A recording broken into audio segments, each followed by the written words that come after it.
How did the examination come about? Well, I think it came about for two principal reasons, really.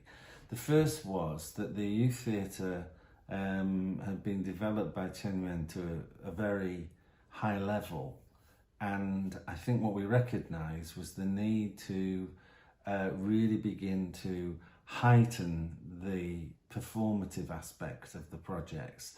I think the process is quite unique and extraordinary, drawing very strongly on drama in education methodology. But what we wanted to do was really make a transformative development of theatre for young children, and that's why the examination came up as a proposal, or at least to write a play specifically for that group of children following on from their previous project. So that was the first thing, to if you like, upgrade and make a qualitative improvement to their process. I think the second reason it came about is because then what Jian Xue and Society did was they went to the group after they'd finished their previous project and said, what would you like to do a play about?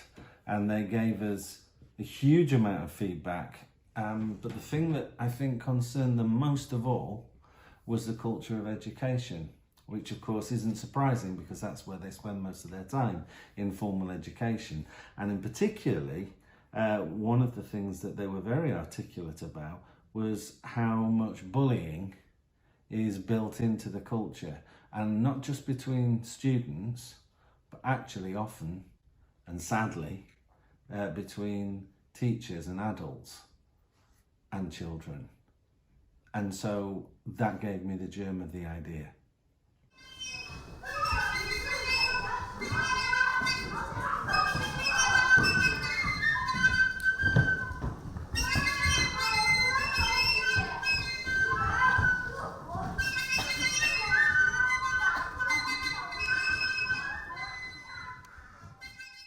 It also required, in order to really develop our youth theatre, considering the relationship between form and content.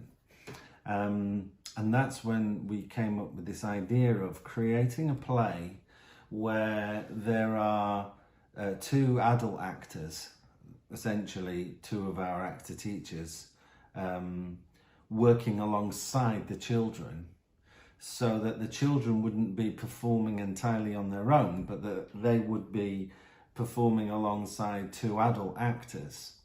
And also that we wanted to really develop their own creativity. So the text is designed with gaps in it, in which it suggests that the children improvise their own material. So it stays within the structure of the story, the narrative, the plot, and it stays within the constraints of the theatre piece.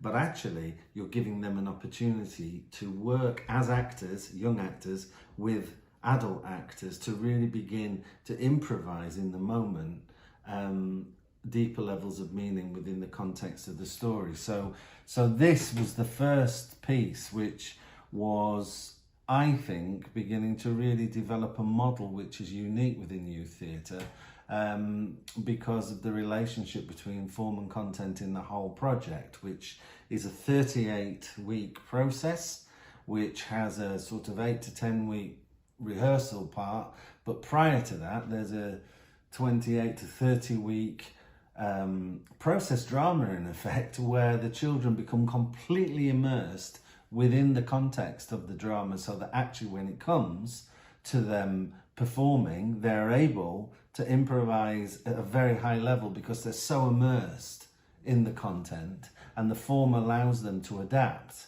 But also, because they're working with adults as actors, they're in what we call their zone of proximal development.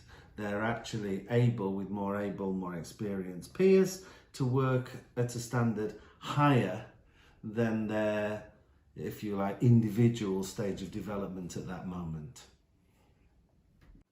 Now, obviously, bringing the children to a position or a point where they can really begin to work in that way, and for us to really explore form and content in that way, is a highly skilled process. And we're very fortunate because of the drama teachers we have at Drama Rainbow and how they can really integrate the children into the process over a period of time.